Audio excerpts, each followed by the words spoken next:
유시민 작가께서 컴백하셨습니다. 너무나 기다렸던 순간인데 오늘 SNS에서 화제가 된 분석 보시고 이어가 보겠습니다. 사실관계는 뭐 분명히 할 필요는 있죠. 그게 이제 제가 드릴 수 있는 말씀 이런 정도인 것 같아요. 뭐 저한테 총리를 해달라고 했는데 제가 거절하니까 그다음에 뭐 김민석 의원을 지명을 하고 일단 그런 거는 난 모르겠고 그냥 제가 아는 범위에서는 이재명 대통령의 인사 구상 중에 네. 총리 감을 이렇게 찾는 과정에서 네. 그런 검토 대상 중에 한 명이었을 수는 있다. 이게 첫 번째고. 두 번째는 이제 다시 공직을 맡을 의향이 있는지를 물어본 적은 있다.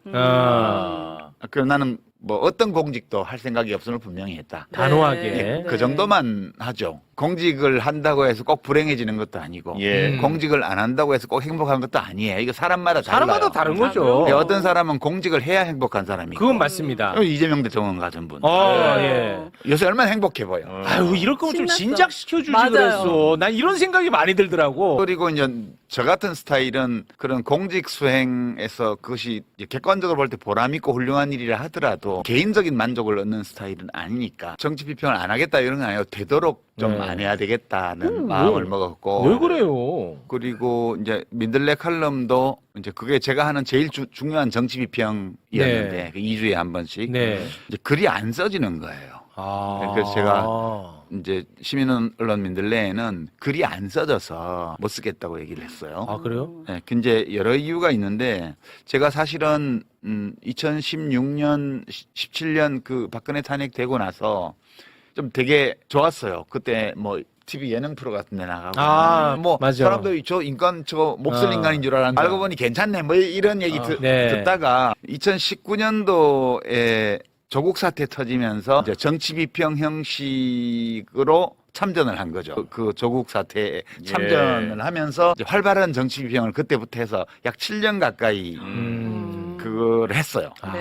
했는데 이제 제가 매불쇼는 재작년 이맘때 문과남자의 과학공부 그 책 내고 나서 나왔던 것 같아요. 한 2년쯤 전에. 그랬는데 제가 이제 그거 하면서 그 정치 비평이 때로 좀 힘든 일이거든요. 근데 네. 제가 제일 힘들었던 거는 이게 다른 비평가들에 대해서는 정치권에서 비평가에 대해서 공격하지 않아요.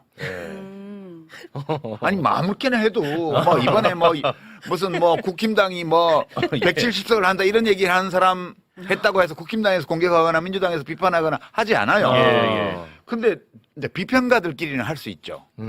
근데 제가 하는 비평에 대해서는 비평가들이 막 비난을 하고 막 왜곡하고 할 뿐만 아니라 국힘당에서도 공격을 해요. 때로는 막 민주당에서도 마음에 안 든다고 막 그러기도 하고 이게 되게 부담되는 일이잖아요. 부담되죠. 그게 왜 나만 유독 그러지? 그게 꼭 뭐 그분들 잘못은 아니고 내가 비평이라는 형식을 빌렸지만 조국 사태 때부터 참전해서 윤석열 일당과 6, 7년간 싸워왔잖아요. 그러니까 네. 이제 사람들이 보기에는 저거는 윤석열하고 싸우는 사람 이렇게 인식이 되는 것 같아요. 그런데 이제 제가 하다 보니까 사실 문재인 대통령 시절에는 제가 사실 좀 약간 책임감을 느꼈어요. 문 대통령께 제가 일은 안 하지만 밖에서 힘넣어드리겠습니다. 이렇게 네. 말씀드린 적이 있어서 네. 그게 밖에서 좀 해야 된다는 어떤 의무감 같은 게 좀 있었죠. 그리고 이제 이재명 대통령이 지난번에 낙선할 때 그때는 그런 의무감보다 난 아무것도 약속한 게 없으니까 내가 무슨 부채의식을 가진 것도 아니고 개인적으로 아주 친분이 깊은 사이도 아니고 근데 너무 마음이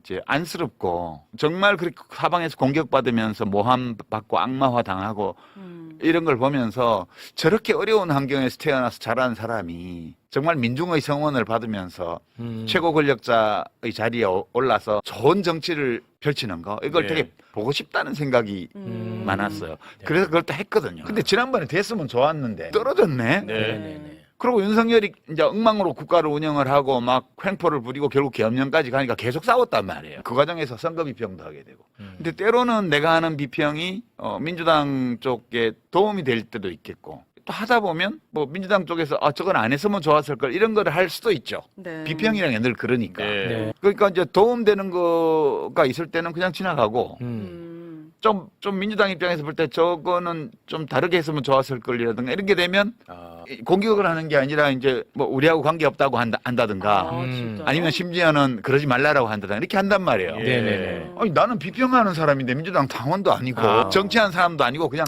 비평하는 사람인데 그러니까 이제 그게 수많은 사람들이 선거 결과를 총선 결과를 예측을 했고 나도 그 중에 하나였는데 공격을 받았어요. 이번에 또 이제 대선 국면에서 또 네. 그 김문수 씨 부인 설란영 씨 문제 때문에 어마어마하게 막판에 그랬잖아요. 그래서 제가 이거는 이제 하면 안 되겠구나 더 이상. 이게 그런 모르겠습니다. 생각을 많이 하게 됐죠. 그래서 이제 이재명 대통령은 대통령이 됐잖아요. 그리고 잘 하실 거예요. 저는 옛날부터 잘 하실 거라고 믿었으니까. 네, 공감합니다. 하루빨리 더 많은 곳에서 뵙길 기대하며 우리 이 대통령은 또 큰 걸 준비하고 있습니다. 이재명 대통령이 취임 30일 기자회견 개최를 검토하고 있습니다. 역대 대통령이 대개 취임 100일 회견을 했던 것과 달리 그 시기를 확 앞당기려는 것입니다. 복수의 대통령실 관계자에 따르면 이 대통령이 최근 조속히 언론과 대면하라고 주문하면서 30일 회견 준비에 착수했다고 알려졌습니다. 이 대통령은 취임 직후부터 언론과 활발히 만나왔기 때문에 가능성이 커 보입니다. 이 대통령이 그 시기를 더욱 앞당긴 건 그의 특유한 초급속 행정 스타일과 연관이 있습니다. 이 대통령은 최근 주변에 국정 속도를 더 내야 하는데 왜 이렇게 속도가 더딘가 더 박차를 가해야 한다는 취지로 토로하기도 했다고 합니다. 대통령실 관계자는 이 대통령의 시간은 다르게 흐른다며 일 욕심이 특히 많은 이 대통령에겐 30일이란 곧 100일 같은 시간이라고 했습니다. 또 이 대통령이 언론 그리고 국민과 소통 의지가 강한 스타일이라 허심탄회하게 논의하고 싶은 것들이 벌써 상당할 것이라고 덧붙였습니다. 네, 대단합니다. 역시 이 대통령입니다. 그런데 그 전에 우리가 걱정하는 부분은 역시 검찰입니다. 정치권에선 검찰이 김 후보자를 볼모로 잡고 개혁을 피하기 위한 몸부림이라는 해석이 많습니다. 지난 3년 동안 검찰은 김건희 비리에는 눈 감고 내란범 윤석열은 즉시 항고 포기로 풀어줬습니다. 그랬던 검찰이 이제 정권이 바뀌어 불리한 처지에 놓이자 수사를 다시 정치에 이용하려는 움직임을 보이고 있습니다. 문재인 정부 당시보다 더 심각하게 존속 자체가 위협받자 앞으로도 온갖 무리수를 남발할 거라는 관측이 법조계에서 나옵니다. 김 후보자에게 제기되는 의혹은 수사가 아니라 국회 인사청문회를 통해 해결돼야 한다는데 이견이 있을 수 없습니다. 인사청문 대상인 공직 후보자에 대한 검증은 검사들이 아닌 국민이 지켜보고 판단해야 할 사안입니다. 검찰의 김 후보자에 대한 수사는 청문회를 무력화하고 대통령의 인사권을 검찰이 대신 통제하겠다는 오만함의 표출입니다. 결국 국민들에게 검찰개혁의 정당성과 당위성만 높이기 십상입니다. 반드시 더 처절한 참교육이 있길 간절하게 바라며 어날바는 오늘도 최선을 다하겠습니다. 여러분 고맙습니다.